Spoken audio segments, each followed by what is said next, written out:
What's up, ladies and gentlemen of YouTube? Boogie2988 coming at you live once again through the power of the internet, and welcome to episode 4 of my podcast. In this episode, I had the opportunity to sit down with one of my biggest critics here on YouTube, a member of the commentary community.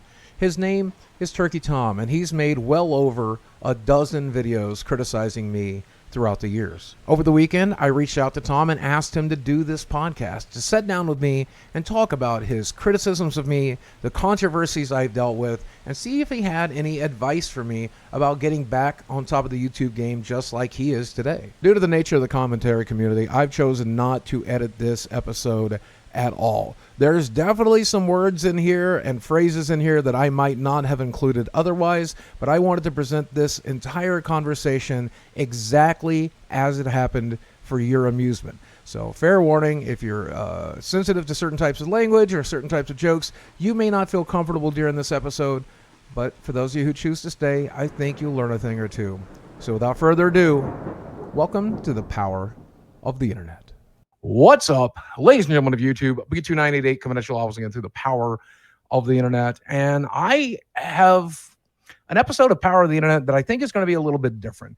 I have wanted to talk about my own controversies, my own rise to fame, my introduction to the internet and the problems that I've had here. And I thought, who would be the best person to do this? At some point, I thought Keemstar would be a really good choice. But obviously, I've already interviewed Keemstar on here, and I felt like having him interview me would be probably not that fitting. So this week, fortuitously, the man, the myth, the legend, Turkey Tom himself, who I think, I was trying to count it up last night, I think you've made over a dozen videos about me. So I think you're fairly well versed in the lore, fairly well versed in me as a person. So I feel like you are probably the right person to ask these questions and have me answer them. And we talked a little bit before I hit the record button. I definitely don't know that you're here to hear what I have to say today as much as like confirming your beliefs, but I promise you, Tom, right here on My Dog's Life, I will give you all the truth I have and more. I will be as genuine with you in ways that I've never been genuine before, because I'm kind of tired. I'm really, yeah, like sometimes I don't know. So I have lied. And if we uncover one of those lies today, I'm more than glad to talk about what I lied about and why I lied about it. And I have no intention of lying to you today. But just for the people who are tuning in for the first time, who are unfamiliar with what you do, that's bizarre to me, because you are now, in my opinion, the largest person in the commentary community. You're the person I go to more frequently than anybody else. But for those of you who don't know you, can you give them a little bit of introduction about who you are and what you do? I just make videos about Boogie. That's my only interest. That's definitely something you have done for sure. But yeah. I think, but yeah, I would say you talk about a little bit of everything. You definitely talked about YouTube drama for the most part. You've delved into politics a little bit, but not too terribly much. At the beginning of your YouTube career, when you began YouTube, when you were what, 15? Is that accurate? I think I was 14. Yeah, I was pretty young. And you're what, 21 now? Just about, yeah. So you're still a baby. Are there things that when you were 14 that you did that you regret now, out of curiosity? Like, do you think you've like learned and grown as a person over the last 7 years? Yeah, of course. Most of it was That's not awesome. on Most of it was not on YouTube, but Yeah. I think that's one of my biggest mistakes is I put everything on YouTube, like too much on YouTube. But it's been interesting watching you change and grow as a person. I had reconnected with you earlier in this week with your content because I was doing the iDubbbz stuff and like seeing what everybody had to say about it. And I was very interested in hearing what you had to say. And it's funny because I largely agreed with your opinion on the iDubbbz situation, but that's a whole other thing. So that's it. What kind of questions do you have for me? Let's start at the very beginning. I know you made a video about me very recently. Where did you start with in that video? What was like the first controversy you talked about? I don't know that there's a ton of questions I have because I feel like I already know that you're gonna bullshit me in this interview. I already know what happened. I guess I can retread the video if you want. Well, there's definitely some things that you were wrong about in that video, and I can point out a few. Okay, what's I wrong but with I'd rather just start at the beginning. what was I wrong about? I'd like to start there. Well, so you heavily implied that you did not state that some of the abuse allegations I've made, or all of the abuse allegations that I've made, are falsified. And that's probably the biggest sticking point that I really was frustrated with in the video. Okay, well, As you I'm saw on sorry my you took Twitter it that feed. way, but I don't think you actually think that. I think that if you watch the video, which I don't know if you watched that whole portion, I don't know how much you watched. If you watch the I video, watched. I find it very painful to watch these types of videos for me, especially once misinformation is put out there. And so when I see misinformation, I click it off immediately, and that's where I got to with your video. And I okay, mostly skimmed it up to there. there was no misinformation in the video, and if there was, you would have Gotcha. an easy slam dunk of a video being like, "Turkey Tom lied about me," because there's plenty of people that would love to see that. Well, But I can't prove something that happened 30 years ago. The people who did it are dead. They're not you going don't to have to admit prove to that it it. happened. You could just say that it's if you genuinely think that I accused you of lying about being molested or something, you could just say he accused me of lying about being molested. That's horrible. I was molested. It was. You could just say that, and you would look great to the YouTube audience. You would look amazing. Well, But that's again, not what I did I in the think video. In the video, I I showed, and even you acknowledge this, which is crazy. And it's crazy that you even say yeah, this yeah, right yeah. now. In the video, I'm like, there's a bunch of contradictions. I don't think he lied about abuse, but this was a point when people began to question, maybe he lied about other things. And I showed that in the video. But in the video itself, I explicitly state, and there was no begging the question, I state, there's no reason to think he lied about this stuff. That would be too insane, even for Boogie. And I actually have a tweet right I here. missed that part, so I think that's great. I That did that not see you, that I don't think part. you missed it because it was in the replies of your video, and you even replied to a clip of it on Twitter. You replied to someone talking about it. Sure. Let me see here. You said, I will give you credit for one thing. I've been very bad at communicating my history, and I don't blame people for doubting it, including yourself. That's the best I That's can true. do, my friend. Be well and have a good That's life. true. So that's the thing. It's like, on one hand, you accuse me of doing something I didn't do, and on the other hand, you say, well, even if you did do that, I don't blame you. So here's my point of view. Let's take somebody like Sean Hannity, or who's the other guy that just recently got fired from Fox Tucker. News. Tucker, yeah, like Tucker, all he does is ask questions, but they're very leading questions. And I find that a lot of times when I watch your video essays, they're very leading. You won't outright say that this is what I believe, but it's pretty apparent that it's what you believe and what you want your Do you have audience any to believe. like examples of that? I'm curious. Well, What you just mean. this. It seemed like in this particular case, you're afraid to say, I think Boogie's lying, but it seems to be I, where I know you I know want you your audience lied, to not about arrive. that. I don't know you lied about that. I'd say you Okay. probably told the truth about that. But once again, in the video itself, Yeah. I say I don't think he lied. You responded on Twitter publicly to a clip of me saying that I don't think he lied. And now Well, I literally had somebody come out and like, this is how that went down on Friday. The initial tweet that I saw was Turkey Tom came out and said in the video that you lied. So I was responding to them without watching the video for myself, and that's my mistake. I'm a very reactionary person, why would you do that? because I'm an idiot. I think you should know that by now. If you're as steeped in lore as But if you you are, you have should know that I'm a low IQ you're individual not low with IQ a though. new Like, you're eye, relatively diverse intelligent. brain. You're relatively intelligent, but if you have like the Mhm. self-awareness to know that that's something you do, like you can avoid that behavior. Yeah, it's. I don't know if people really know what it's like to be as mentally ill. Do you struggle with anything that you're willing to share today? Obviously, some people want to keep this kind of private stuff private. But have you ever dealt with delusion? Have you ever dealt with No. that kind of thing? So I have the majority of my life, and I think you've seen quite a bit of that on YouTube. And sure, like certainly delusions of grandeur when I was at the top of my YouTube channel, but more talking about delusions of catastrophizing and making things out to be worse than they are in my own brain and genuinely believing it. Like I convinced myself on Friday and was reacting to the reality that you had lied in that video. And all it took was one single tweet. So Eventually, is that why you lied about the swatting and stuff? Is that part of the delusion? so that one we talked about a little bit. And for those of you who don't know what he's talking about, and correct me where I'm wrong, during the year of 2018 and 2019, I got a bunch of weaponized welfare checks. In fact, if you want to see proof of that, there's body cam footage that one of my trolls uploaded to YouTube of a weaponized welfare check happening. I'm in it, my house is in it, or no, I'm not in it. The one that got uploaded is I was gone. But I'm in it, my roommate's in it, my house is in it, my dogs are in it. You can see all of that. And it's one of several incidents that happened that year with weaponized welfare checks.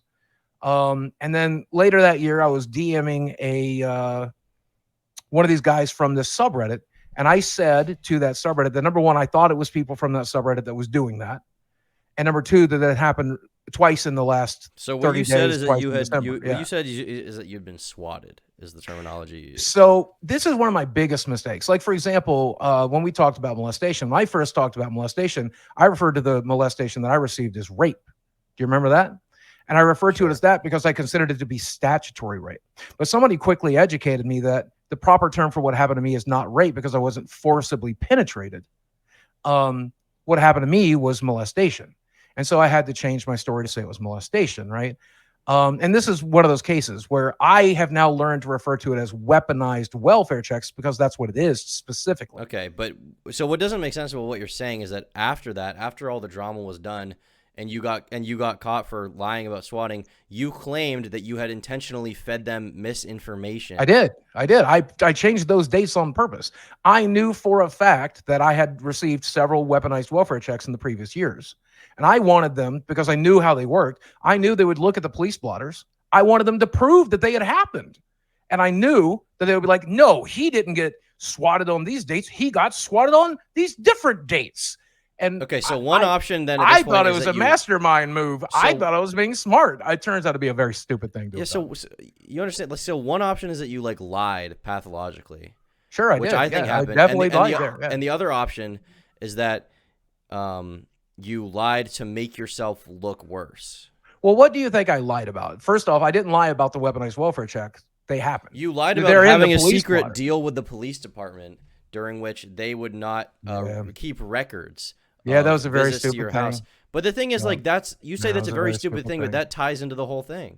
That ties into the whole situation. Of course it does. I thought I was playing 4D chess. I was delusional. I thought I was playing 4D chess, and I'm like, I'm going to get these sons of bitches to prove that they've actually swatted me. They're going to admit it. I thought I was playing 4D chess. No, I was just making an ass out of myself. I was just being a fucking idiot.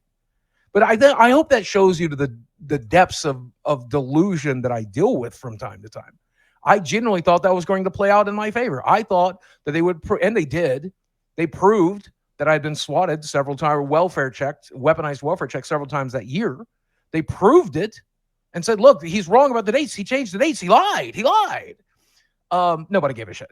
Nobody gave a shit that somebody was weaponizing welfare checks, wasting the time of both the police and the rescue squads and the fire department, because they all show up during a welfare checks. I don't know. I presumed it's Kiwi Farms. I presume Do you have it's any Sam suspicion and that maybe because of your threats of suicide, someone made a legitimate welfare check to your house? No, because they weren't vocal at that time. This was early of 2018 is when the first one happened. So no, it wasn't until a DM in 2018. Wasn't it VidCon 2018 that you No, it was 2019. And it was 2019? Yeah, it was 2019. But yeah, for those of you who don't know, I had the intention of killing myself on my birthday of July 24th, 2019. And VidCon happened to be just before that. So I recorded like a Last Francis video and got it produced, and it was Francis covering my way.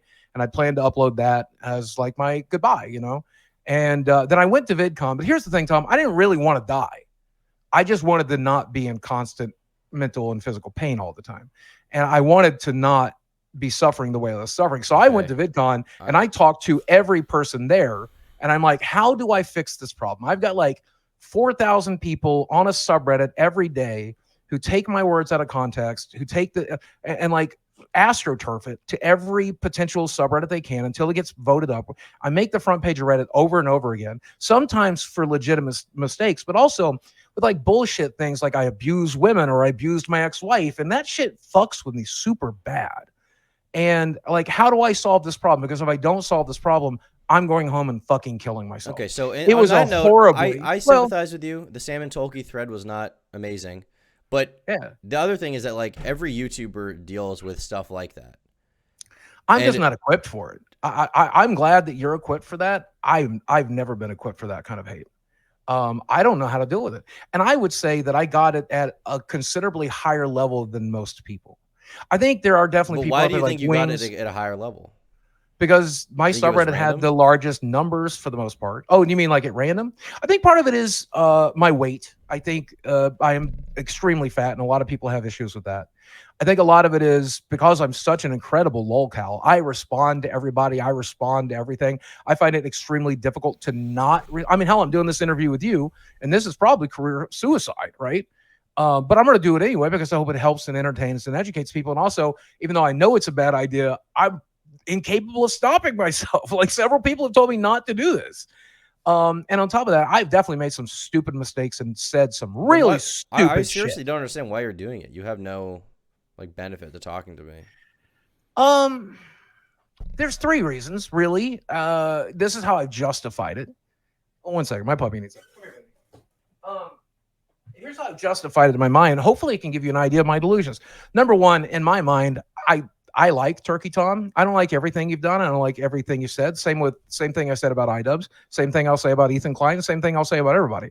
But there are parts about your content that I like, and I think I like you as a person for the most part. Though I But don't know you that well, right? the other day, you called me like a racist on Twitter. You claimed that I Oh lied yeah, about you've your definitely said abuse. some racist shit, and yeah. But you But have too.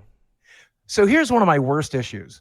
The worse a person treats me, the more I want to convince them they're wrong. Why I'm worried like that, I don't know. It's really weird. It's the same reason I befriended Keemstar.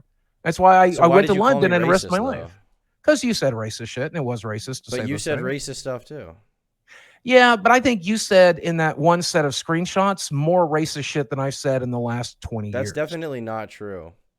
I made a joke about people of color being broke because I thought historically people of color in this nation have not been given the opportunity to build wealth, and I thought people would get that joke. Yeah, I made that's another really why you were saying that, or just because you thought it was a funny racist joke, Boogie. There was a because great that's what was going. there was a So great joke about like institutionalized oppression and do you know wealth the disparity. history? Do you know the history of that moment other than the clip? Do you know the context of that clip? Out of curiosity.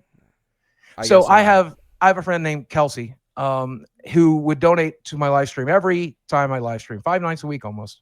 And he had a username called Sparkle Dump, and he would always donate with the message, "I'm a black person." And I would try to riff on that every time.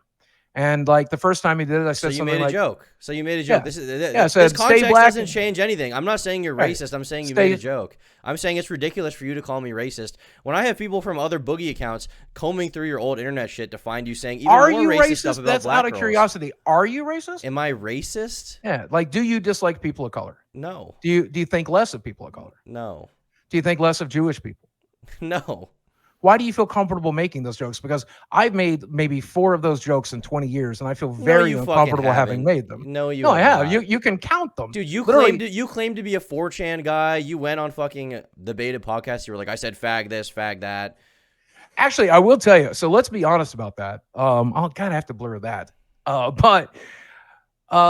So I grew up on Sam Kinison, Lenny Bruce. I still watch Louis C.K., Dave Chappelle to this day.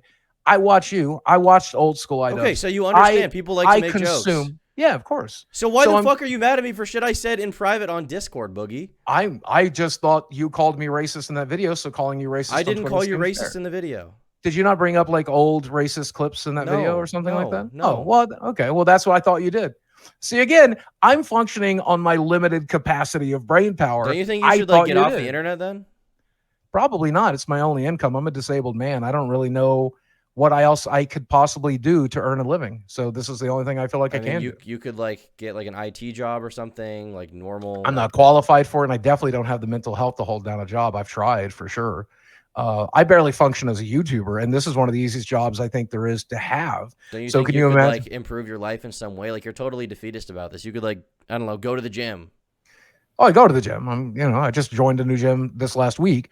The problem is, I don't know if you know, have you ever been morbidly obese, Tom? I don't know. I imagine you have not had any weight issues. No. Okay.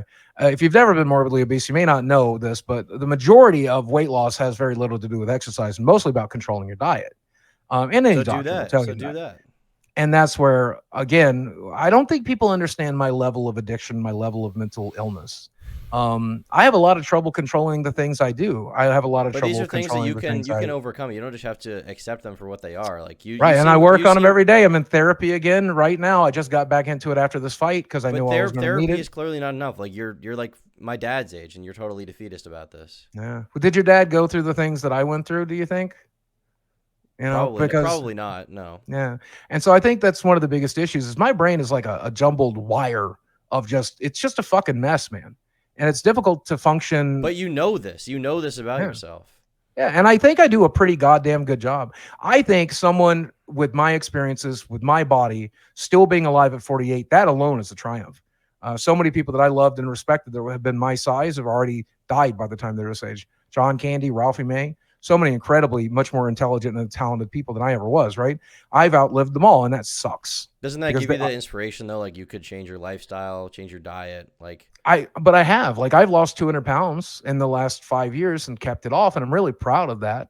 I've gotten therapy. I've done psychedelics. I'm communicating with you here. I have the intelligence and the capacity to be able to sit down and have this conversation with you. And I think it's pretty damn cool. I'm actually really proud of what I've accomplished. I think it's insane that I was able to be on the internet for 20 years. I think it's insane that I was able to entertain people for as long as I have. I think it's insane that I've earned 1 billion views on the platform, and people were either entertained or inspired by that. And I'm actually really proud of that. And so I think there's two different ways to look at it. I can look at my life as a lot of people think I do. Oh, poor pity me. I'm just going to sit on my ass and not try to do anything and not try to accomplish it. I can do what I do every day, which is try to control what I eat, try to control this brain, try to control this body, see my doctor, hit the gym, make a YouTube content, live stream, interview Tom Dark. And I'm actually really proud that I choose. Well, it is like, to I mean, do you that. were offered a job at Meta PCs, and Well, no, I wasn't. That was a bit. You know, that was a bit. Like, ask Zach right now. I was never offered a job. That was a bit. They sponsored. They're one of my sponsors. No, it was definitely a bit. It's another one of those L's that you guys have to take, because Zach will tell you right now. Because you guys are so convinced I lied about that one too. I just asked you about it. Oh, okay. Well, so many people are. You might not have been. You might not have been convinced that it was an actual offer, and you might have just been trolling. I mean, I thought it might have been. I was curious. Well, it wasn't. It was a bit. It was they've been a sponsor of mine now for 2 years, and we were just trying to sell PCs. But yeah, I mean, I know for a fact, and I think anybody who's watched me on YouTube would know for a fact, I'm pretty much unhireable, man. I don't know what job can you break down in tears in the middle of? What job can you show up and not be able to stand up for more than 3 minutes? Well, let's talk about YouTube then. Have you thought about changing your content? Because clearly whatever you're doing right now is not really getting the numbers, right? Well, so I did a shift after I like vlogging, and I haven't been doing much of it. So my friend Michael, kid behind the camera, took me under his wing, and we made some vlogs, and they did pretty well. And so I'm trying to learn to do what he does, and without all the clickbaiting and all of that stuff. And I also really like travel content. So I actually made the announcement today on Twitter that I think what I'm going to do with this fight money when it comes in is invest in getting out there more, doing more, and filming those experiences, because people seem to be enjoying it. Somebody on my comment thread called it comfy content, and I like it. But here's the thing. I will never be able to compete with the likes of you. The amount of editing, I don't have the skill or the talent. Nor the patience, nor the time. But what I have isn't skill or talent. Like, I just put the time in. Yeah, I spend so much time in my day seeing doctors, trying to control this brain, trying to control this body, trying to control these emotions. I don't have. You made an hour-long video about me. Out of curiosity, how many hours do you think that took you? And I presume you have an editor. So you and your editor, editing, filming, scripting, writing, research. How many hours do you think that took you? That one video. Combined, I don't know, a lot, like 50 maybe. 50 hours? That's insane. I don't have the patience. My current therapist thinks I'm dealing with ADHD. I don't know if I am or not. I don't know that I'll ever get tested for it, but I do know that my brain works very similar to that. I have difficulty setting and doing anything for an hour. I have difficulty setting for an hour because of my back pain, much less setting in a chair slumped over. Has thinking about this stuff throughout your life, has it helped you a lot? What do you mean, like therapy or like talking about this stuff, or exactly what do you mean? Well, no. When I was talking to you, you were like, well, I don't have time to do what you do. And I say, well, how is that? You say, well, I have to see doctors, I have to see a therapist, and then I have to spend time controlling this brain or controlling this body. Yeah. What does that mean? So when you wake up in the morning, what's the first thing you do? Probably piss. And then? Shower. Right. Well, I piss and shower. And then I spend the first 2 or 3 hours of my day trying to not hate being alive, trying to get myself out of physical pain, trying to get myself out of mental pain so that I can put on a smile for my friends, for my audience, for the people that care, for the people at the gas station when I go get gas, or at the pharmacy when I go get my meds. But is that time like ruminating on that ever like changed your life for the better? Yes, because otherwise I will make it similar to the catastrophic mistakes I've made on YouTube. I'll make those catastrophic mistakes at the gas station, at the pharmacy with a friend. I have to spend that time meditating. I mean, for all lack of a better term, meditating and learning to get my brain into a functioning mode. It takes effort. It takes time. It sucks, but that's what it is. You know what I got up today at 10 a.m. Do you know what I've done today? I've done nothing but prepare for this interview so that I would not lose my emotions. I wouldn't cry in front of you. I wouldn't lose my temper in front of you.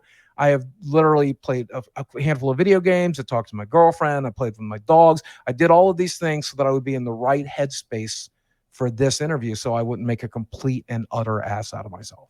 And I will spend the rest of this night ruminating over what we talked about here, beating myself up and trying not to have a meltdown on Twitter, because that's just how my brain works for whatever reason. I don't know why it is the way that it is, but that's the brain I live in, you know. It sucks. Yeah. Yeah.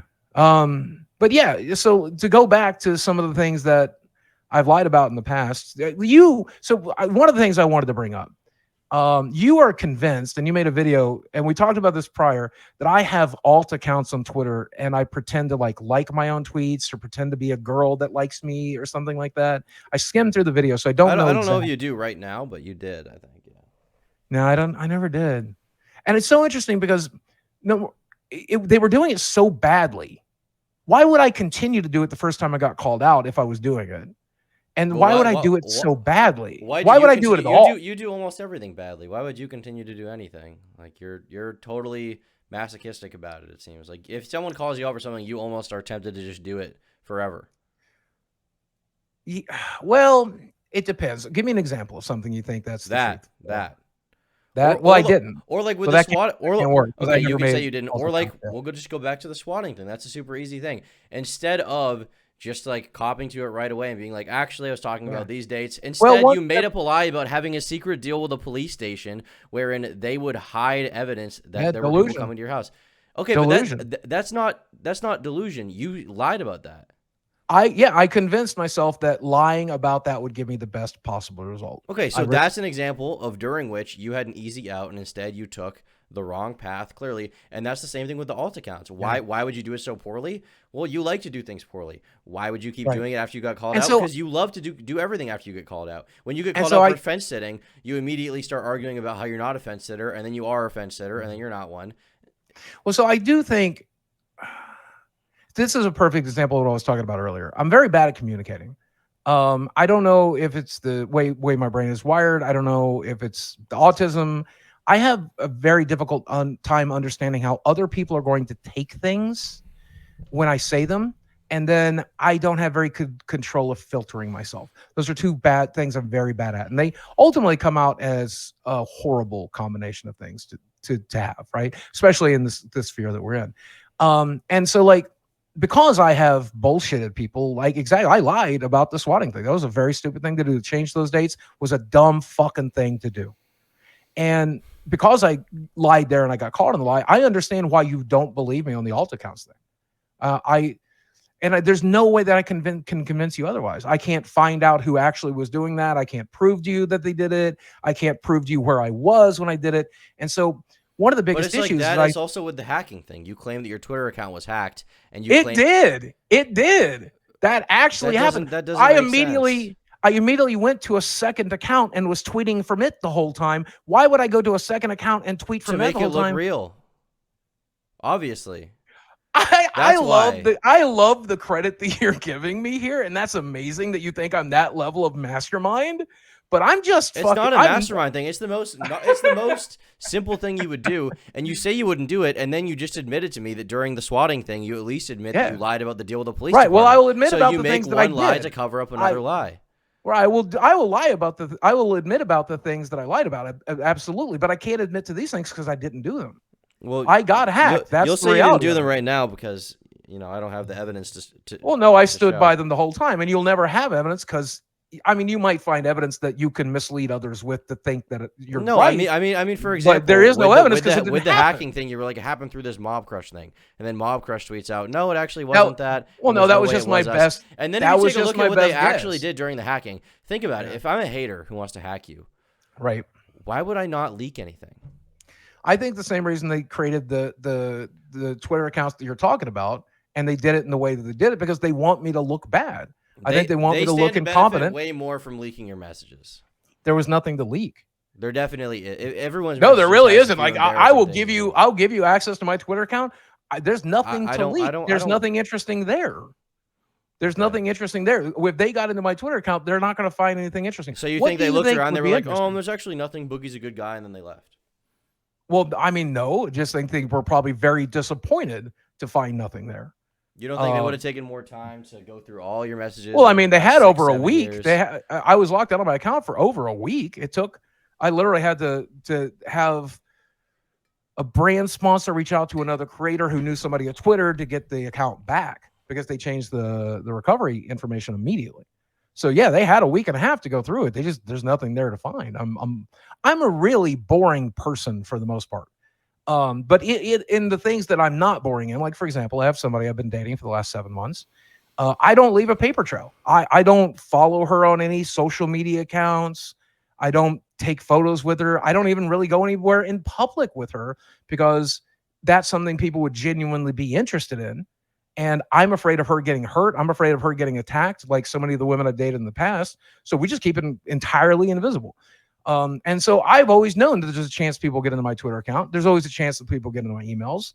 So I don't do anything there that's remotely interesting. If you get into any of But my that's not accounts, even you're the going case. to be bored out of your fucking used to mind. do it on your websites. You used to write all this like vile shit about, because you ran like a porn blog. Oh, I did. Yeah. So for those of you who don't know that, back in the 90s, again, I was disabled. I was having a lot of difficulty finding income. So I built my own income the same way I did with YouTube.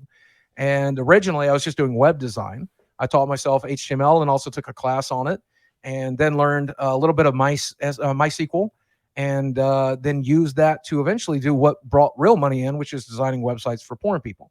And then I started working with like a lot of individual girls back at the time, designing their websites for them, even short content, photos and stuff with them. And keep in mind, when I say content, I'm not talking like Pornhub level of stuff. It was all R-rated stuff back in the day. It was really difficult to get footage developed back then. So without getting too deep down this rabbit hole, you get what I'm saying though. Like you're not super into curating your public image because you've done stuff like this in the past. Well, that was in the 90s. So no, I was not. You say very that's in the 90s, but then curing. you go on debated podcasts and talk about how you used to be on 4chan all the time, which obviously if you don't want people to know that, you wouldn't say it. But that obviously well, so I implicates you as read being a part of a 4chan. certain I very culture. rarely ever posted 4chan on 4chan. But when I did post on 4chan, I'll tell you one of the most interesting lessons I've learned in life. So like I said, I grew up on Sam Kinison, Dave Chappelle, even Lenny Bruce. I've listened to some Lenny Bruce, and that guy was fucking vile for a purpose, but still. I watched old iDubbbz. I watched old you. I've seen, some of the messed up stuff that creators have said, right? And I know that you guys didn't mean it. And so one of the craziest thing that ever happened to me on 4chan is I would read like poll every once in a while, but I was mostly on random. And the people that were posting stuff there, I thought they didn't mean it. And ultimately, when I left 4chan in 12 was probably the last time I posted there, but I genuinely left it in like 2008. So I thought on Baited you were like, I was a huge 4chan head. I was saying like new, F slur this, F slur that, like. Oh yeah, no, I grew up saying the F word all the time. You said it on 4chan and that you were like a big time poster. I thought. No, much more of a reader. I might have on that podcast. I don't think I would because it wouldn't be true. But then, like a lot of times, I have been embellisher. I've been an embellisher to tell a good story. I'm a good storyteller, and sometimes that requires embellishment. So I might have for the purposes of a story. For example, like another thing I just straight up lied about was on the PKA podcast, and I was talking about defending my girlfriend. And what it really came down to is just like a nerd at a magic shop saying some shit to my wife, right? And me telling him to leave him alone. But I embellished the story to where it's like I got up in his face and told him to go fuck himself, and he knew when he took one look at me. I've embellished stories like that for sure, and it's one of my biggest mistakes is that I never really thought about the consequences of somebody being like, well, I bet you were actually just sitting in your chair telling the guy to stop being an asshole.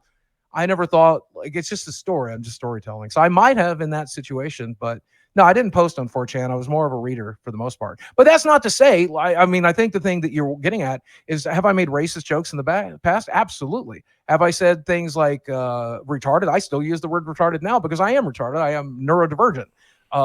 Did I say FAGGOT back in the day? I absolutely did.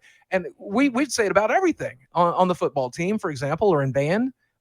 This was an FAG and you're an FAG and we're both FAGs. You would say that about everybody, but the gay kid, if you said that shit to the gay kid, we'll fucking curb stomp your ass, right? Nobody actually says that to the gay kid. That's a fucking slur when you use it that way, right? So because of that, if you understand the context of jokes, why did it bother you so much to the point that you felt the need to, I think you deleted the tweet now, but you tweeted, you were like, here's Turkey Tom, by the way, with like a screenshot. Because I thought you were calling me out on being racist, so I was like, I'm going to call him out on the same thing. Yeah. But why would you ever think that? Because I thought it was hypocritical to call me out on making racist jokes if you've made racist jokes. But where did you get the understanding that I called you out for being racist? Delusion. I literally went back into my old habits on Friday and built all of this up in my head. I feel like that doesn't even make sense with the tweets themselves, because you were saying in the tweets, you were like, well, I promise you, I and we are not okay with what Tom said. Many creators would be ashamed, is like something to that effect. I to be honest with you, and this is my opinion, I try not to say things like that anymore, and I make a pretty strong effort to not say things like this anymore. But I will admit, from time to time, those DMs were from like and the reason, 2018. Yeah, hold on, I agree. But what I'm saying is, I think I have learned why I choose not to say those words anymore. There's a story. Are you familiar with Bob Saget? He had a podcast before he was murdered. I know who he is. Yeah, and there's a podcast episode. I made a video about this. BJ Novak had a joke that he liked to tell that he can't tell anymore, and I'm going to repeat the joke here.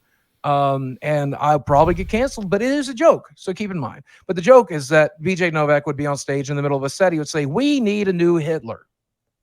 We need a new Hitler for healthcare, a new Hitler for education, a new Hitler for climate control.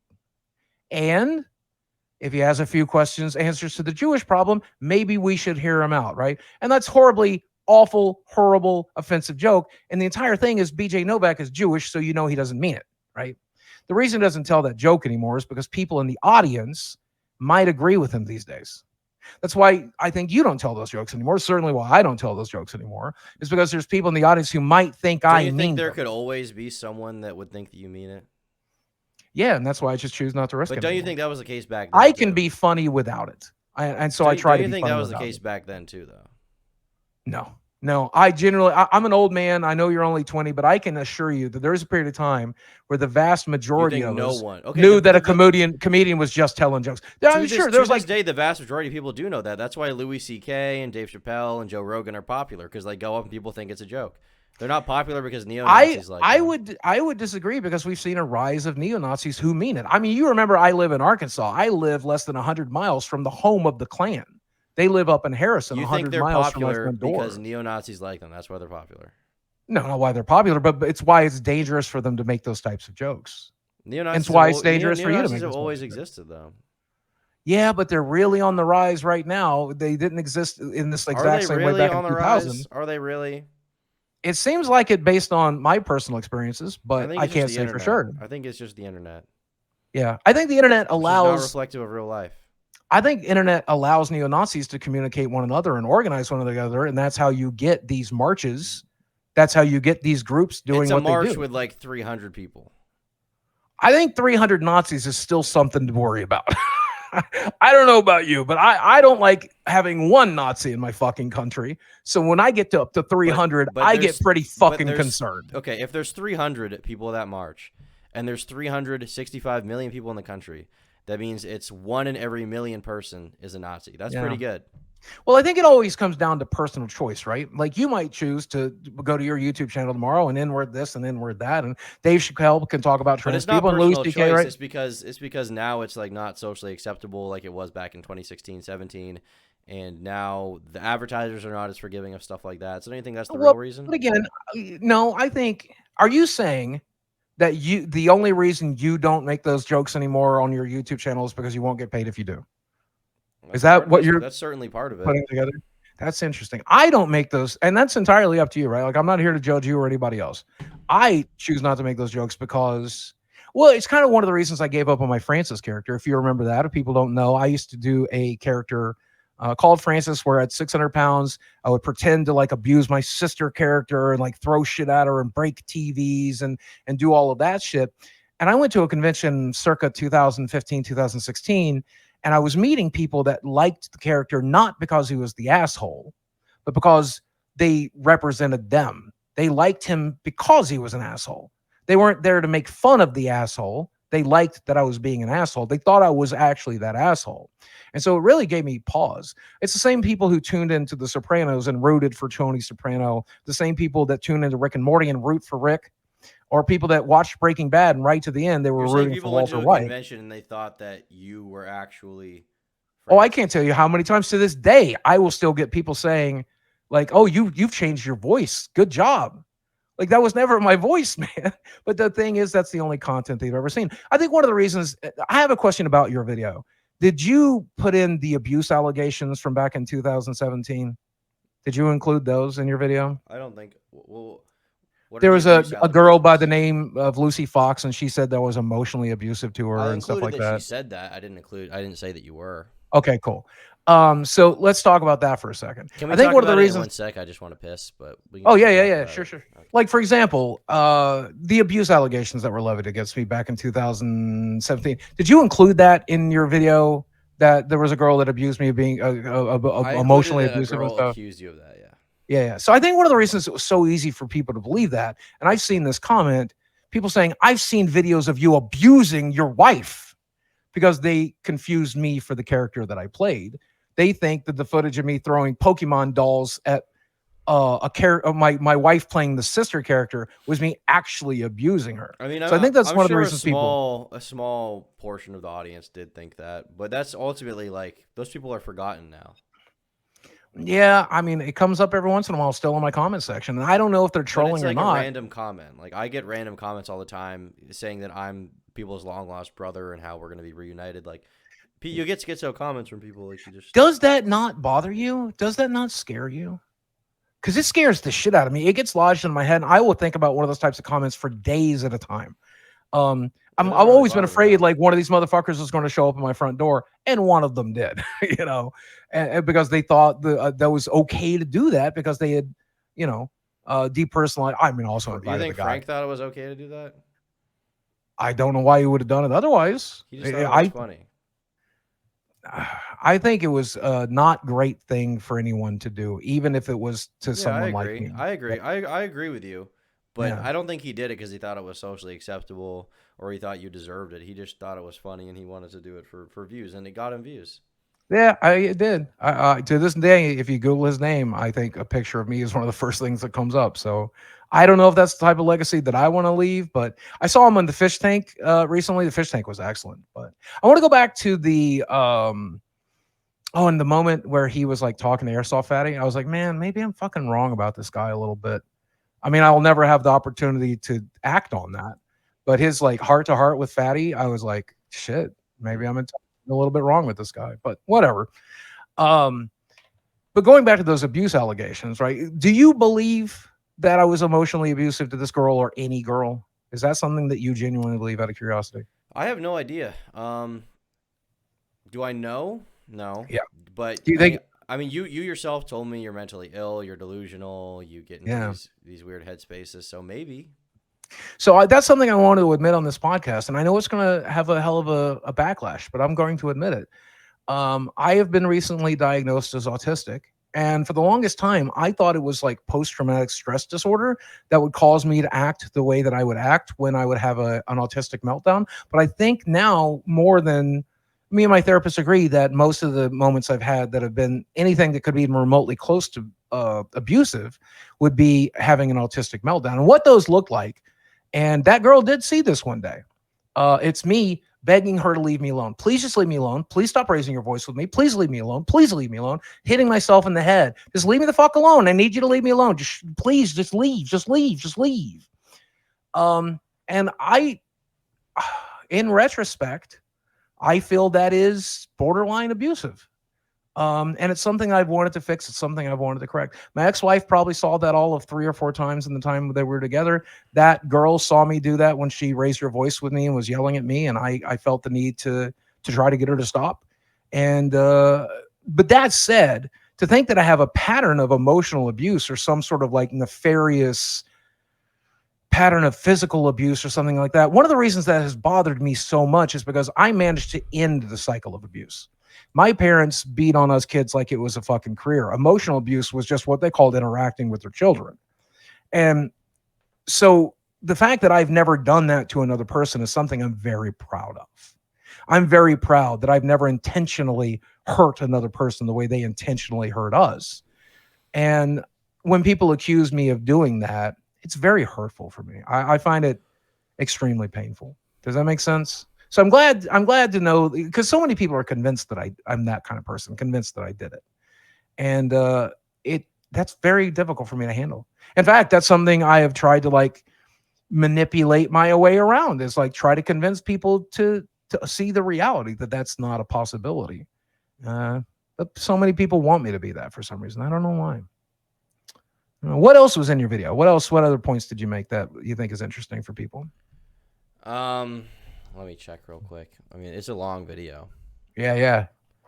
Let me see here. Well, I feel like to some level, not just in the things that were in the video, but what are you personally invested about? Because I feel like there has to be some level of personal investment to have made as many videos as you've made. There's probably things that you particularly care about yourself as Tom. What's my personal investment? I mean, I don't know that it's like a moral investment. I just found your story interesting. You know, you're very YouTube legend kind of thing, and I like that. You've ended up very different. I don't know that it's like I wasn't like a huge fan of you back in the day or anything. Yeah, sure. But I remember watching you during the when I was getting into the commentary stuff and the Anita thing happened. You were talked about during that, so.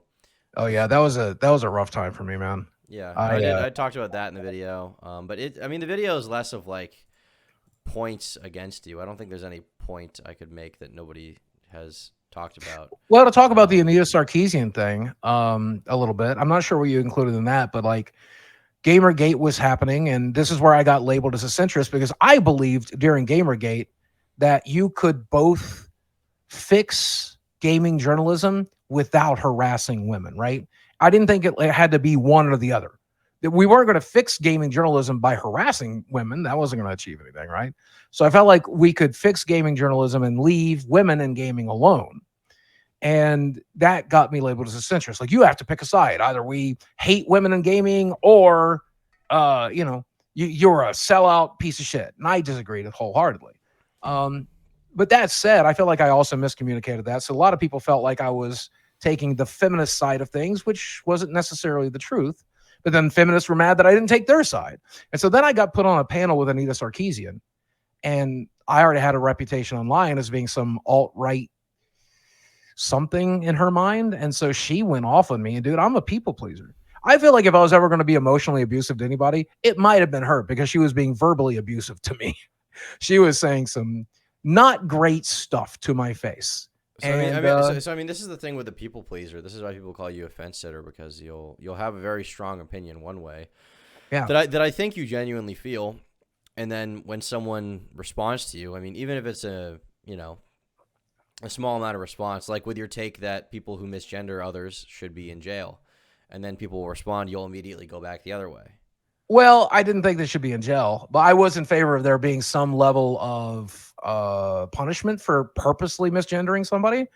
And I still think there's probably some level of punishment that is appropriate for that. I don't think jail time. Misgendering someone? No, for purposely misgendering somebody. If I sat here and started screaming at you, Tom, you're a girl, you're a fucking girl, Tom, you're a woman, look at you, you don't have a penis. Like, that's a verbal assault. That's messed up. That probably deserves a level of punishment to some degree. In fact, in the United States, verbal assault is punishable by law.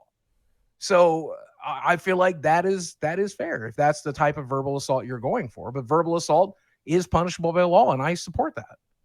Do you not? If somebody verbally assaults somebody else, you don't think that's punishable by law? I don't think it should be. No. Oh, interesting. Well, I'm not saying they should go to jail. I'm saying more, maybe even a private thing, maybe a fine, maybe a slap on the wrist, nothing larger than a misdemeanor by any definition. But certainly people should be taught to not verbally assault each other, or otherwise we're going to have a hell of an interesting I thought you society. tweeted. I can probably pull it up specifically. I thought you had Yeah. tweeted that you wanted people to be felons for that. God, I hope I'm not that stupid. It is entirely possible I said something like that, but that's not an opinion I would stand by now. That would be lunacy. You said, okay, Boogie said people who purposely misgender should get hit with a misdemeanor charge and even possible jail time if it evolves into hate speech, is what you said. Let me read your quote. You said, I personally think if you're misgendering someone, it's a non-starter. Purposely angrily doing it, I think a slap on the wrist misdemeanor is well within order. If it's actual hate speech, then go fuck yourself, lock them up. So that's what you said. Yeah, if it's actual hate speech. Yeah, I genuinely believe. So how do you that so how do you define actual hate speech? Because in this context, you're talking about misgendering someone. Wouldn't you say well, that? so Is it not? well, is let's it, see is if there's it not such a large leap to come to the conclusion that you were talking about someone? Maybe if they're aggressively misgendering someone 20 times, then they should be locked up. Is that not what like a conclusion people will draw from this? Well, let's see if we can find some common ground here. If I had a mental episode and I walked up to a black man and I started calling him the N-word over and over and over again in an attempt to incite something, would you call that hate speech? And would you call that something that's punishable by law? It may be punishable by law. I'm not really sure. Not on board with that. Okay. Should well, it I think be? it's Probably not. I think it should be. I think that if I'm verbally assaulting someone in the hopes of creating an altercation, that is assault, and that should probably be punishable by law. I think specifically when you're doing that based on somebody's racial background, the religious choices that they're making, or the religion that they were born into, the sexuality that they were born with, I think that is particularly heinous and deserves more than a misdemeanor. How much more, I can't say for sure. But I say, yeah, if I had a mental episode tomorrow and I went downtown and started screaming the N-word at a black person in the attempt to incite something and intend to harm that person, I should be arrested and taken to jail and processed. Is that what you were talking about in this tweet? Well, so let's talk. If I did the same thing for a trans person, I was assaulting a trans person with my words in the attempt to incite a riot, incite a fight, to disturb the peace. Yeah, I probably should be arrested and taken in. And I do believe that is hate speech. I do believe choosing to purposely misgender and verbally assault a trans person is wrong. I think most people would agree with that. I think it's wrong, but do you think that deserves jail time? Because a lot of things can be wrong without needing legal punishment. Yeah, probably not jail time unless you're like a repeat offender. But certainly, I think you should be arrested and put in a tank to give you a cool off period. What if you do it on YouTube?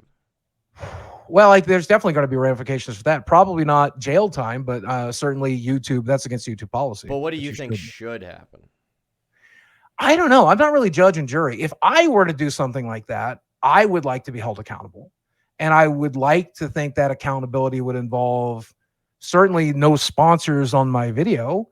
I would probably imagine that it would get my monetization taken away for a period of time, like a cool off period. And I think that would be appropriate. I don't necessarily think a channel should be deleted or removed from the platform for that specific offense as a first-time offender. Because I feel like people can learn and grow, learn why that was wrong to do, and grow as a person. So somewhere along that lines, I would imagine. Where would you put that line? If it was up to me, then nothing would happen. But it's not up to me. Yeah. Well, I wonder.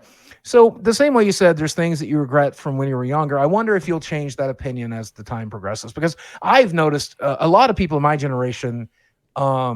That I was born around were very conservative. And I even was a registered Republican when I was 18 years old. But then I began to realize what the social aspect of being a conservative was for me. And I started voting off of not financial issues, because I still think I'm a financial conservative to some degree. But socially, I'm a bit of a liberal, more a libertarian than I think a liberal. But as I've gotten older, I've gotten more liberal. I don't give a shit. If you want to put on a dress tomorrow and tell me you're a woman, I don't care. You're a woman. I'll use whatever pronouns you want. I don't really care. If you wake up tomorrow and you decide you want to be in love with a man or two men or three men and five women, and you have a whole house full, Mormon house full of 27 wives and two husbands, I don't care. I just want you to have the same rights as everybody else.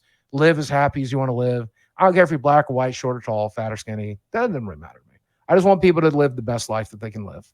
And I do believe socially, Americans deserve the same rights that every other first world nation has. I think we deserve access to healthcare the same way every other first world nation has. I think we deserve access to education the same way every first world nation does. So I'm curious if you think you'll hold that opinion when you're 30 and 40, or do you think you'll more side on the just leave everybody alone kind of opinion? I mean, I'm not anti trans rights. I'm just also pro the rights of people being mean to them.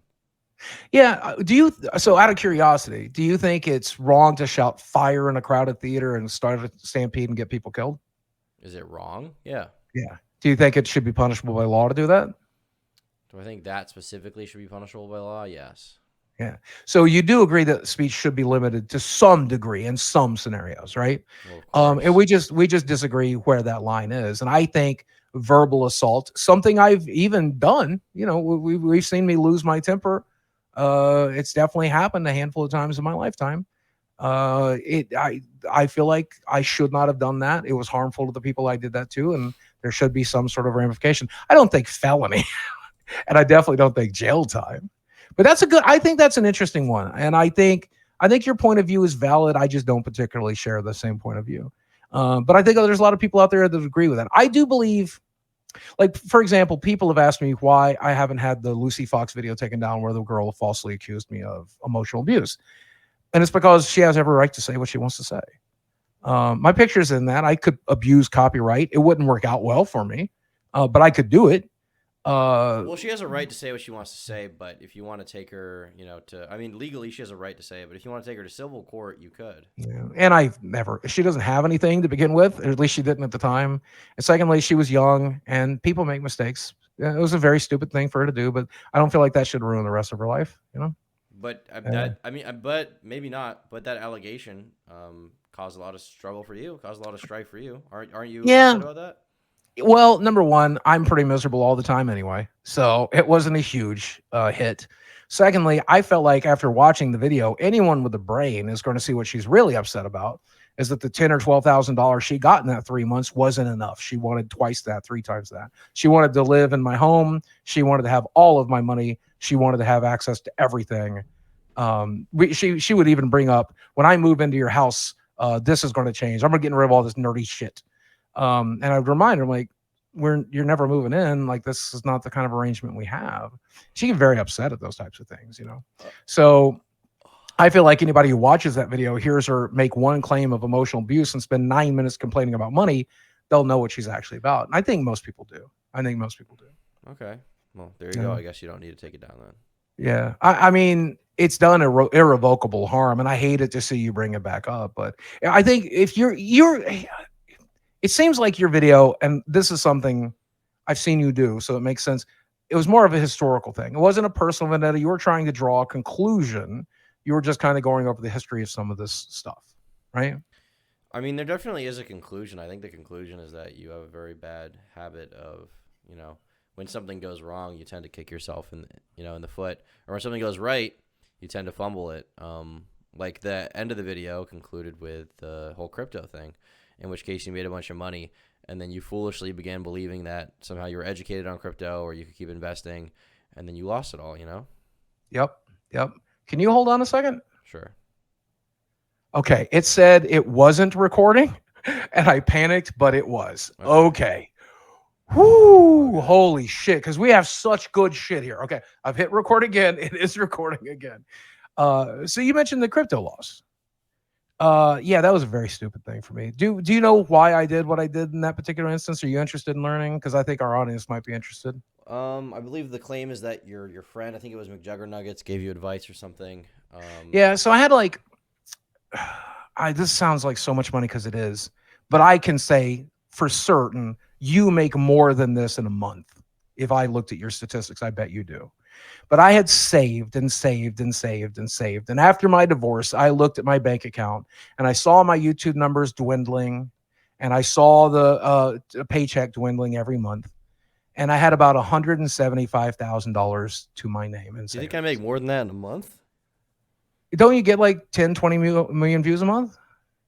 I get like 10 million on my main channel. I don't make $175,000 a month. I So wish. 70, 80,000 if I had to guess then? Yeah, around there. Based Yeah. on those numbers? Right. So in 2 or 3 months, you made as much as I made off 17 years on the platform to some degree. Like as much as I was able to save after everything, right? And so I never made the kind of money you guys think I did because I just struck my fame way too early on the platform and the money wasn't there back then. The money's there now, but it wasn't then. I've never made 70 or 1,000. You know what my biggest monthly paycheck on YouTube was?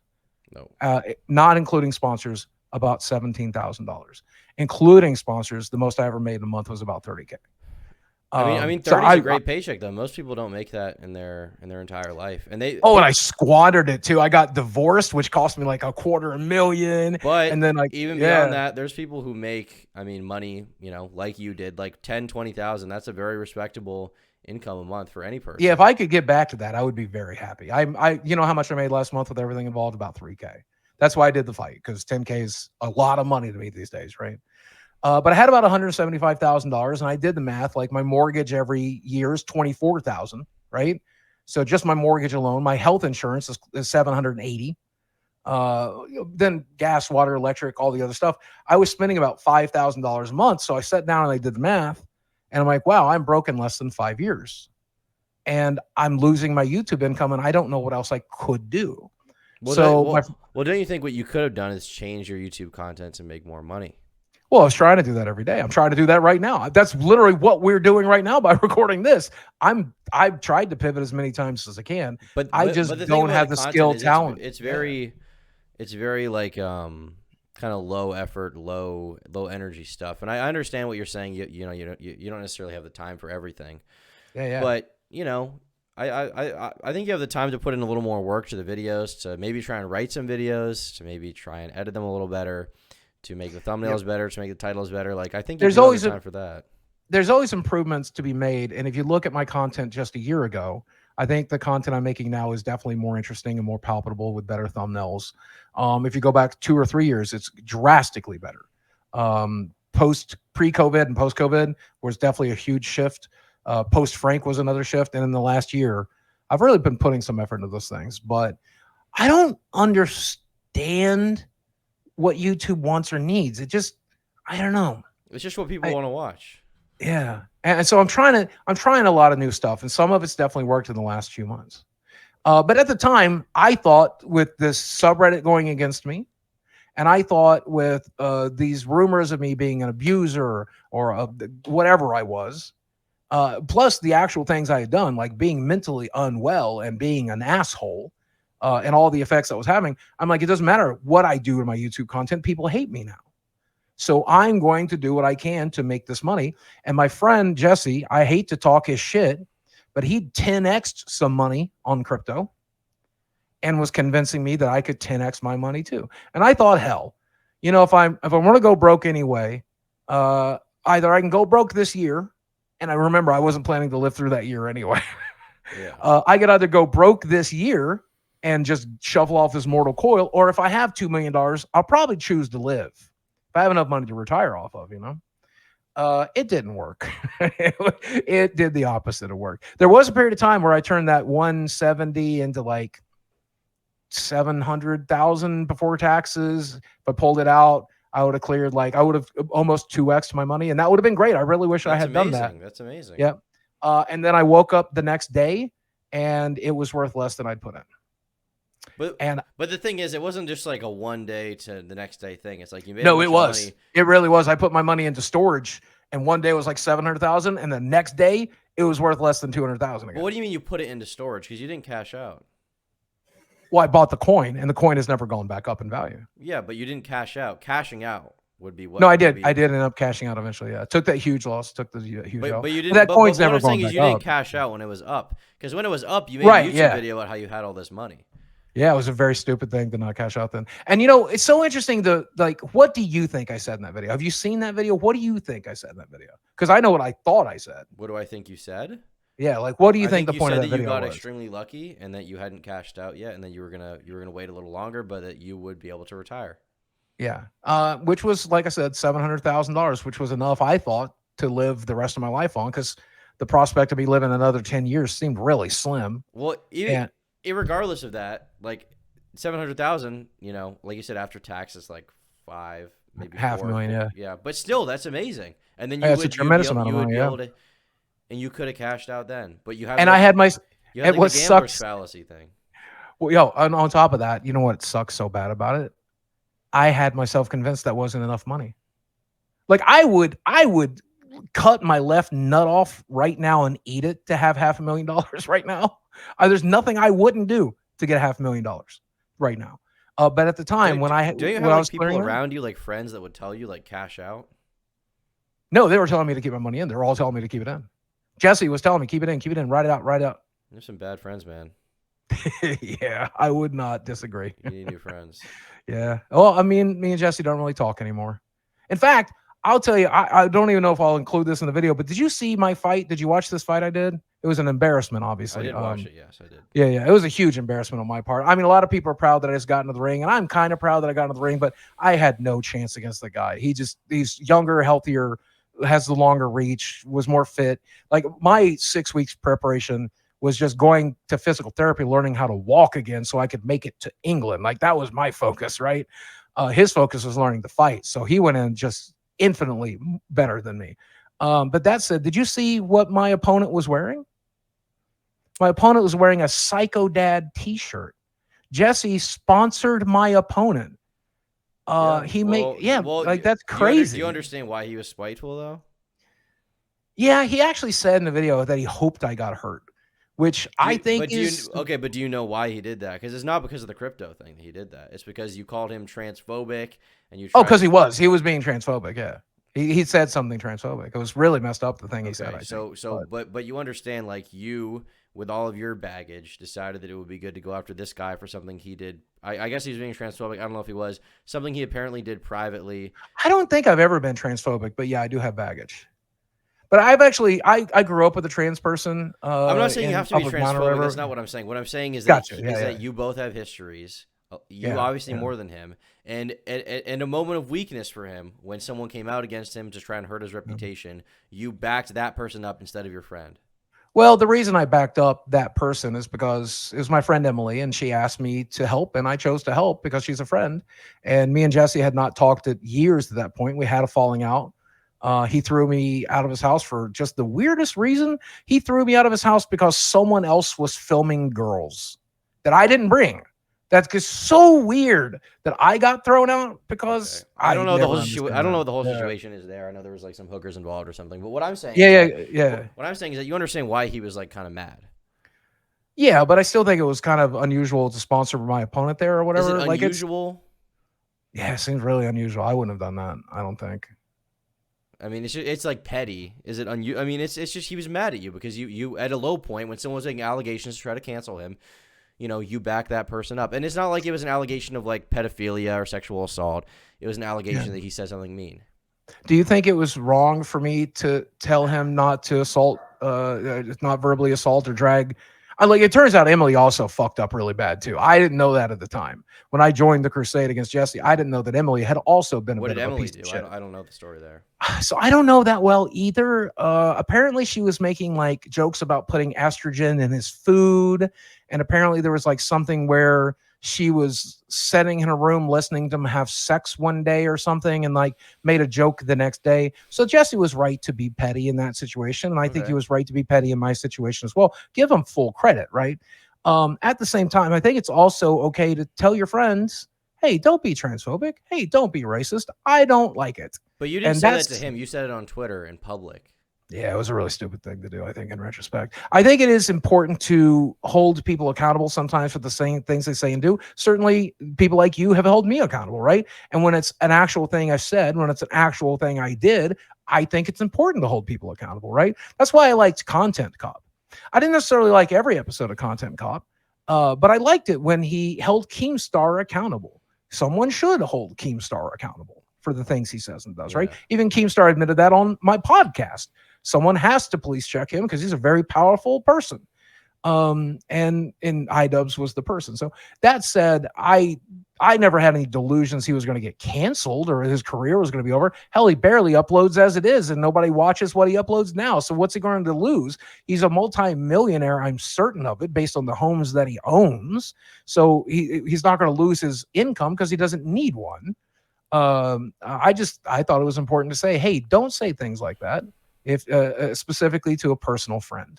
But Fair yeah, enough. I agree. Yeah. But don't you think there's a good reason for Jesse to be upset, given the fact that this person who had, now you admit, who had fucked him over, right? Who had personally fucked him over, then tried to do it to him in public, and what you did was back them up instead of, Jesse. And so here's what I'm going to do: a classic Boogie backpedal right now, because you've given me some new perspective and new information, and I think you're right. And so I'm going to backpedal from the thing I said 5 minutes ago. And I do this kind of shit all the time. When I'm given new information and a new perspective, sometimes my perspective changes. And it's specifically because in this particular case, and I hope it give you a better insight into the way my brain works, it was so personally painful to me. I had painted Jesse out to be the bad guy in my brain. Oh, he's a bad guy. He made my fight about him. How dare he do that? That's so messed up. This moment's about me. I don't want to be thinking about him and our drama in the middle of my moment and my fight. And when I see it from this new perspective, I'm like, wow, I was the asshole. I probably shouldn't think that way. Does that make sense? Sure. I mean, I don't know Jesse. I mean, the whole story fire thing was probably not good, but yeah, I mean, at the end of the day, it's all like personal drama from friend to friend, and I regret having aired it at all. In fact, it might not even make this edit, but if it does, hi Jesse, I still love you, brother, to some degree. So is there any other big ones that you think our mutual audiences would be interested in? Is there any, what out of all the things that you researched in the video, what do you think was the most interesting thing we haven't covered? Because I'm sure I wasted so much of your time already today. No, it's all right. I agreed to come on. I'm recording too, by the way, just to make sure. Yeah, of course. Yeah, of course. Yeah, sure. But yeah, I mean, I don't think there's anything I have a question about. I don't think there's anything in the video that's like a questionable situation where it's like, did this happen? Because I think I pretty much know the truth of all of it. I guess I am curious now what your opinion would be of the Frank Hassel events and how you would look back at that, and would you have done anything differently? Yeah. So here's my perspective of that. I think you're friends with Frank to some degree. I've certainly seen photos of you guys together, right? Yeah, we've hung out, yeah. See, I think you know him better than I do. But my perspective of him at the time, somebody came into my chat and said, oh, Frank Hassel's coming to your house. He's going to hurt you. He's going to murder you. He's going to end you. He's going to kill you. While I was live streaming one night. And I actually was in such a bad mental state at that time. I started crying. Like, that's out there. I'm sure people can find that clip if you haven't. And so I messaged the guy and I'm like, hey man, are you like for real? Or are you just like a comedian? And I also went to like Keemstar and Ethan Ralph and people like that. Is this guy like actually dangerous? And they all assured me that he's a comedian. Nothing bad's going to happen, Boogie. It's all a bit, So I agreed to go on the Ethan Ralph podcast with him. And I was like, go ahead, be the bad guy. You can clown on me. I don't really care. And he did all the same shit. He said stuff like, oh, you're fat or you're fucking gay. The usual Frank shit. But then halfway through that podcast, he's like, what happens when I show up to your house? And I'm like, I don't know, man. I'll take you out to dinner, I guess. And eventually he's like, no, Boogie, you don't understand. I'm coming to your house one day, and when I do, it's going to be the worst day of your fucking life. It'll be worse than the day your parents molested you. I'm going to fucking ruin you. And that triggered something in my brain, man. And it triggered the old country man in me that said, we don't take shit like that from nobody. It also triggered the victim part of me where I'm like terrified of the guy now. And so I spiraled the fuck out of control. I left the podcast and I took him for his word. As I think anybody would. I think most people, if somebody says something like that to you, you're going to believe them. And so 6 weeks later, he's in my town taking photos in my neighborhood. I'm in your town, you fat FAGGOT. What are you going to do about it? Yeah. So I reached out to Keemstar again, and I'm like, hey, man, this isn't cool. Why is he here? What's going on? Don't worry, Boogie. He'll never come to your house. So 2 days later, or however long, 24 hours later, I don't know. I was out of my mind. I didn't sleep. We barred every window and door. We set the alarms. We put shit in front of doors so he couldn't come in. I didn't know I was going to get shot or killed. I had no clue. And that's what I genuinely had convinced myself was likely. I even called the cops the night before and talked to him. If this guy shows up, what am I supposed to do? I said, if he tries to enter your home, you have every right to defend yourself. Okay. So then I end up on that podcast with Keemstar, and the old country man in me comes out, and I just kept telling him over and over again, if you show up here, son, I'm going to kill you. So why didn't you kill him? Why didn't you? I don't think I'm a killer. That's the easiest one. I don't think I have it in me. The second one was I saw that GoPro strapped to his head, and I realized I was going to have to sit in a court and watch me murder somebody from their own perspective. And thirdly, it's because he didn't do anything threatening other than verbally assault me. And I don't believe you should end a person's life for verbal assault. Just because he's calling me an FAGGOT, just because he's calling me the N-word, just because he's on my personal property, I believe he has the right to leave. And he chose to do so, and I'm glad he did. I'm glad he didn't like attack me or try to do anything like that, because I think there was a real chance I would have pulled that trigger. And I did pull the trigger, and that was the dumbest thing I've ever done.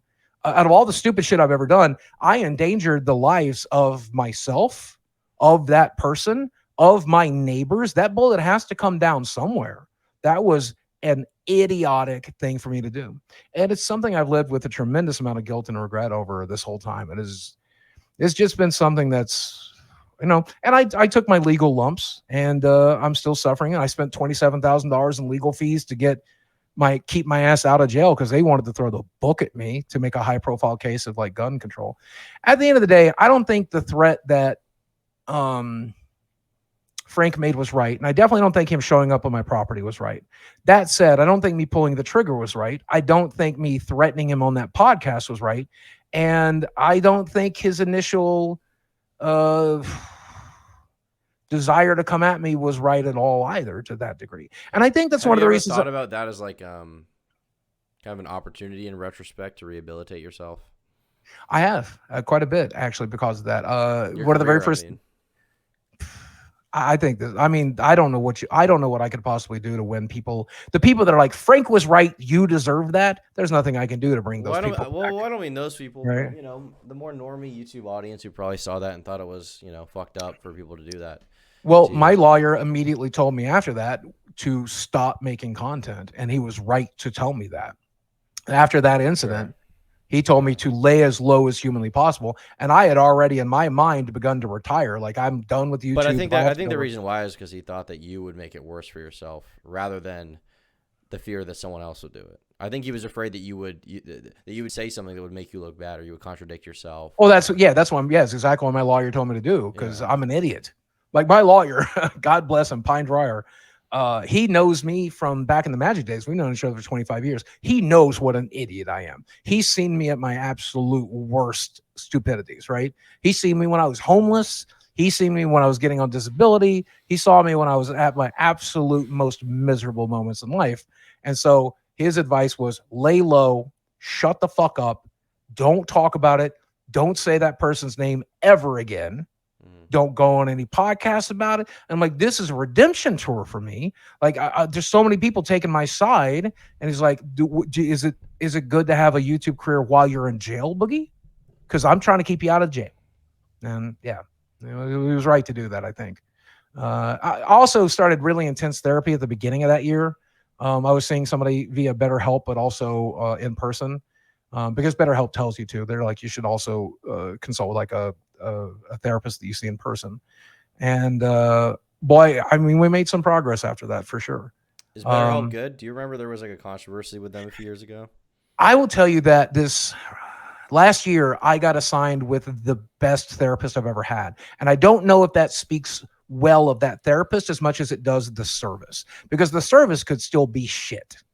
I don't know. I just used it as a matchmaking system to get in contact with this one particular therapist. And that particular therapist works daily with children who are abuse survivors as children. And also at night works with adults who have been abused children. Sure. So he knew me like the back of my hand, and I got the best therapy I've ever But had. as far as BetterHelp, you haven't. I thought there was some kind of service on it where you would talk to like a therapist over the internet. Yeah, that's exactly what I was doing. I was doing phone therapy once a week. You can do video therapy as well. And I think video therapy and phone therapy, especially during COVID, was just as valid as any other type of therapy. Because I wasn't willing to die getting therapy. I wasn't willing to get a cold or get COVID and fucking die from that shit. Okay. My doctor told me to be very careful about that. But yeah, no, I think BetterHelp is a very good service depending on who you get matched with. And I think that's therapy is like dating. If people don't know that, you absolutely need to get the right therapist who gets you and you get that therapist. And if you don't, you're not going to have a good time in therapy. You need to shop around therapy the same way you shop around dating. How do you feel about when you see a video from someone like June the King or Christopher Tom or me when you see one of us drop a video documenting your stuff? How does that make you feel when you get that on your timeline? So when Christopher Tom made his first video, it was devastating for me. I was already suicidal, but it hastened my timeline quite a bit. And I can't put that on that kid. That's on me, you know. He took that mega threat and decided to make a video for it. And 3 million people saw it and they believed all of the shit. And I was seeing that in my timeline, my comment section every day. You were abusive to your wife. You're a piece of shit. You're a rapist. You're all this other terrible shit. I don't know if anybody called me a rapist, but you know what I'm saying. And it really leveled me. It destroyed me. My mental health crumbled. When I saw your video, this last Friday here, 7 years later, it started that same path. I immediately started to collapse on myself. I'm like, oh my God, all this goodwill from the fight is going to evaporate. People are going to go right back into believing these horrible things about me, some of which are true, some of which are not. And I'm not going to be able to get my income back up. I'm not going to be able to entertain people. I won't be able to help people. I won't be able to do the thing that I want to do here so desperately. And I'm very mad at Tom for choosing that. I'm mad that out of all the things Tom could make a video about today, why did he decide to shit on my particular parade? But it took me an hour or so to realize that that's a negative thought pattern. And that, as Keemstar said, it's just as good that people are shit talking you as if they're talking positively about you. Which would I rather have? People talking both positively and negatively about me, or people not talking at all? And I need people to watch my videos. I need people to check in on what I'm doing every once in a while. I want it. I need it. I have to have it. I need the income that comes from it. So I tried to take it as a good thing. And I try to turn it into a good opportunity, like sitting down and talking with you today. And I think it's turned out to be a good opportunity. I think people are going to learn a lot about both of us during this podcast, and hopefully it'll be at least entertaining. I think posting this on my channel is going to do as much damage as good. But hopefully people will be entertained along the way. Have people giving you a lot of advice on YouTube stuff and what they think you should do? Like, I don't know, YouTube friends, have they been like, don't do this, oh, don't do that? Yeah, all the time, yeah. And it's kind of frustrating for them. Do you take it or no? I assume no. The same way, like my dietitian will set me down and be like, hey, if you eat 1,800 calories a day and it's mostly protein and you focus on the protein and the water macros, you're going to lose weight. And I'm like, yeah, bitch, I know. But have I done that yet? Do I seem like the person that's so in control of their eating that I'll be able to do that? And so when people are like, hey, make better videos, I'm like, okay, well, how about I sprout fucking wings and fly? I don't know what I'm doing, man. I just do what my brain tells me to do, and I try to function as a human. People tell me, hey, don't interact with negative people. Fuck Tom. Don't do the podcast. Don't interview him. I did it anyway. I do what I do. Do you not think you have more free will than that? I mean, you said your brain tells you what to do, but don't you tell your brain and your body what to do? Like, you have some I'm learning. choice. I'm learning. I think, based on what I've learned in the last year in therapy, and I know everybody's going to say, oh, poor victim Boogie. But the truth of the matter is, when you live the first 18 years of your life in a war zone, it affects the person you're always going to be. When you wake up with a knife in you, when you wake up, when you get molested, when you get the shit beat out of you, when the parents who are supposed to take care of you and protect you instead abuse you and use you, it affects the person you are, and it always will. And that's just the reality of it. And so nobody taught me the humans, because like, I don't know if you're close with your parents, Tom. I don't know if they taught you how to drive. I don't know if they taught you how to pay a bill. I don't know if they loved you and hugged you. I don't know if they took you to the fucking park. I don't know if they did that shit for you. But if they did, that shit didn't happen for me. The opposite of that shit happened for me. Nobody taught me shit. I've had to learn it all. I had to figure it all out on my own. And I had to learn it in a way that works with this broken body and this broken brain. And so it's frustrating because I am learning the things that I need to learn, the skills that I need to learn. But I have a certain amount of arrested development that I've been struggling with for the entirety of my life. And I'm still struggling with it now. And I'll be honest with you, if this polycythemia shit doesn't kill me in 20 years, I'll still be struggling with it then. It's difficult when the demons that are in my skull are as loud as they are to not listen to them. It's real fucking hard. But I do a pretty good job. I've never hurt another person, even though the people that hurt me, I've never done that to another person.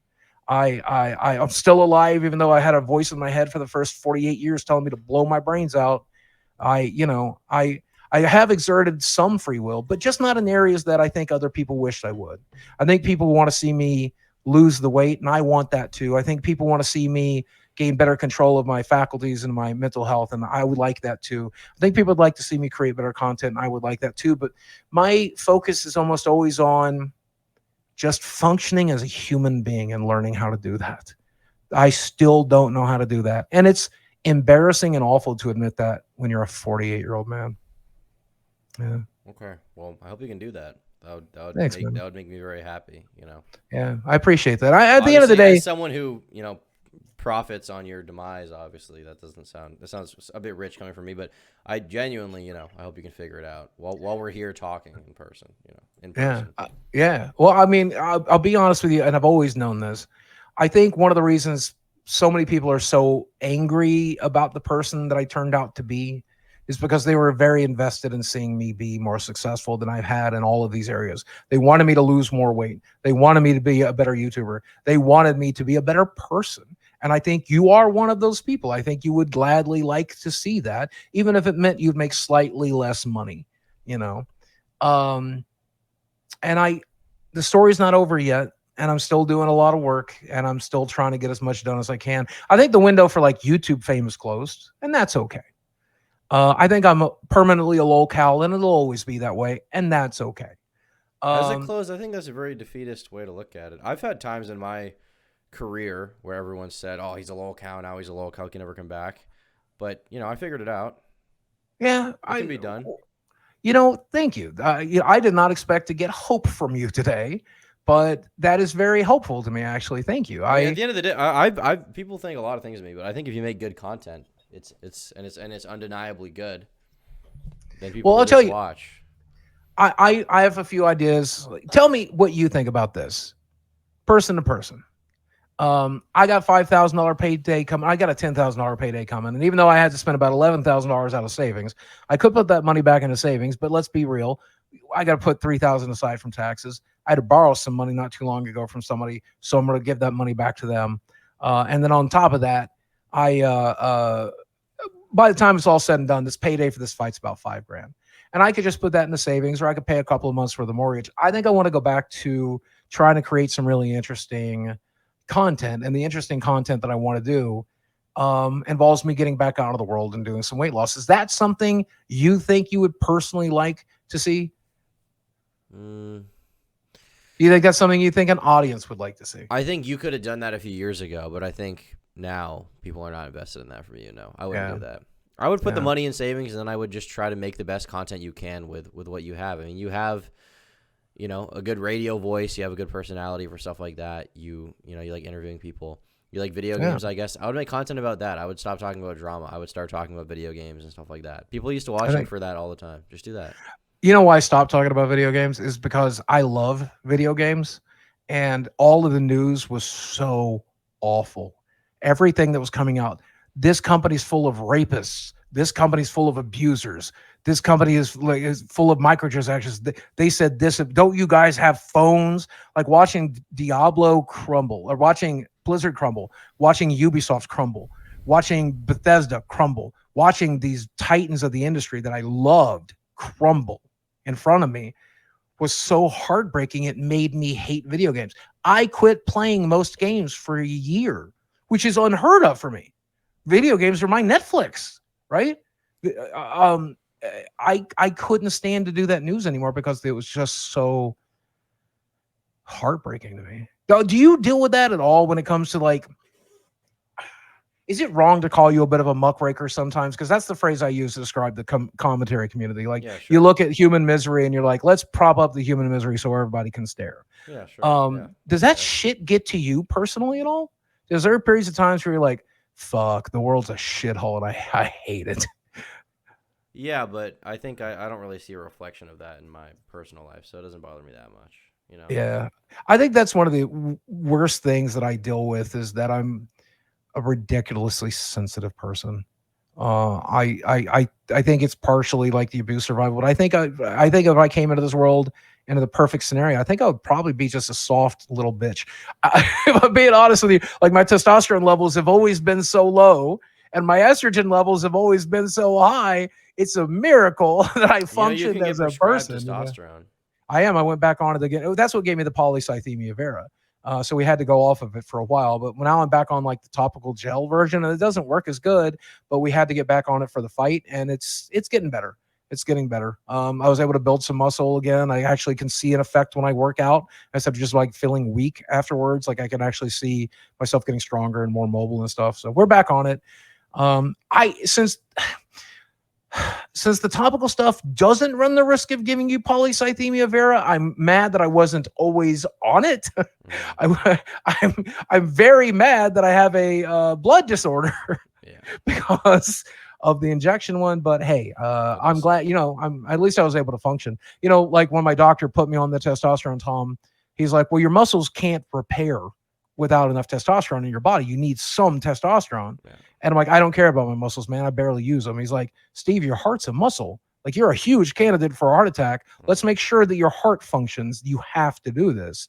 So I felt, we made the right decision at the time. I could have easily been dead of stroke or heart attack by now if I had not gone on it. But also it sucks that I had got the rare side effect, but that shit happens. But well, I don't want to keep you too much longer, but I got to say, is there any other things, any of these other more contentious things? I think we covered the stuff that I mostly wanted to talk about. I mostly wanted to talk about the abuse allegations because those aren't true, and that one bothers me. I did definitely want to talk about the swatting thing because I made my mistake there, and I'm glad to cop to it. I did definitely want to talk about the abuse allegations and why they hurt me so very much. I think I definitely give you a better understanding of the way my brain works and whether that it's useful for you or not. I hope it's useful to somebody out there who can relate to it. And hopefully they can do better than I did with that information. Like, know that you're not alone and that I've done a few good things. If I can do a few good things, maybe you can too. But is there any other big ones? Any other things that you're interested in? That probably wraps it up. Are you cool with me posting this, or do you just want to post it exclusively on the channel? If it's okay, can I edit it and post it, and then you can post your version after? Give me a chance to get the most views, and then you can post the unedited version. I just want to do a professional version of it, put it up on iTunes, give everybody a chance to listen, and then you can follow it up. Is that something you're interested in? Yeah, that's fine. Sure. Yeah, that would be great, man. Absolutely. And God bless you, man. Thank you for taking the time to do this, man. And hopefully we'll get some people watching. Hopefully people will get a better understanding of me. And Tom, I'll be honest with you. I know you're not a huge fan of me, and that's okay. But if you ever want to talk, you ever want to bullshit, you ever want to play a game, you ever want to get to actually know each other, I'd be down for that, man. Shit, if I can be friends with Fortnite. I've literally never played that shit. I saw you don't actually play Fortnite, do you? I do. I play Fortnite almost every day. That shit's so complicated to me. My brain can't keep up with that shit. Did you play Tears of the Kingdom yet? Or do play those types of games? I don't like Nintendo. No. Yeah, that's more my style for sure. I cannot fucking build and shoot. I can barely shoot. I play the no build one, so I play the shoot one only. All right, I might have to try. Is it real? Like, do people actually have Rick and Morty and shit in like a regular game? It's real. God, that sounds awful. I have a friend. I met her down at Houston. She plays Fortnite. She's trying to get me to play with her, and I keep telling her no. Maybe one day. But one day. All right, man. Well, thank you, man, for taking the time to do this. I'll talk to you on Twitter. And as always, guys, thanks for watching. I love you very much, and I will speak with you again soon. All right. Have a good one.